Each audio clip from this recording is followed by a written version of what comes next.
তারাবি পরে বাসায় আসার পরে খাবার খাইনি ওই রকমের, ঘুমিয়ে গেছে। তারপরে সেরে খেয়েতে উঠছি, তারপরে অল্প ভাত খাইছি, যেমন ইলিশ মাছ বা গরুর গোস্ত এইগুলো দিয়া।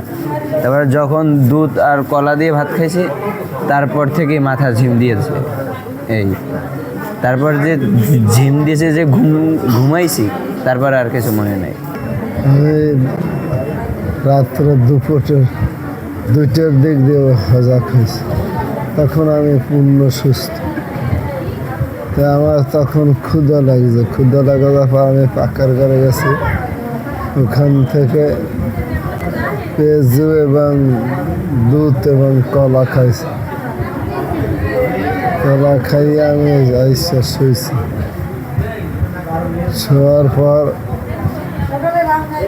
বেশি গরম করে 1 কাপ বড় দুধ খেয়েছি কাঁচের গ্লাসে। খাওয়ার পর আমি ফজরের নামাজ পর্যন্ত আমি পুরো সুস্থ ছিলাম। যখন জোহরের নামাজ পড়তে গেছি, তখন আমি আমার ব্যালেন্স ঠিক রাখতে পারতেছিলাম। তখন আমি পরে যাইতেছি, নামাজ পড়াইতে পারি না। জোহরের নামাজের সময় আমি আর নামাজ, তখন ওখান থেকে আমাকে সবাই ধরে নিয়ে আসছে। এবার আমার কি হয়েছে আমি বলতে,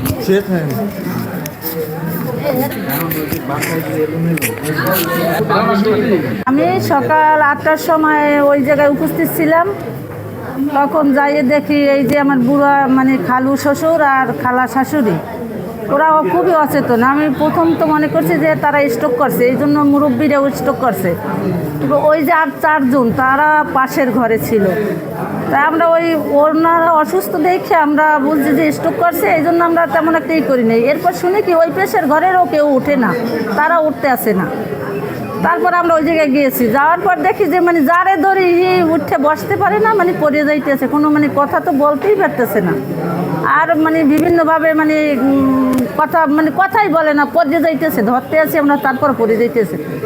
এরপর আমরা চিন্তা করলাম কি তাহলে খাবারের সাথে কোনো কিছু মিক্সতেছে মনে হয়, এইটা অনুভব করছি। তারপর দেখি কিছু নিয়েছে নাকি ঘরে, মানে ঘর থেকে কিছু বাইরে নিয়েছে নাকি।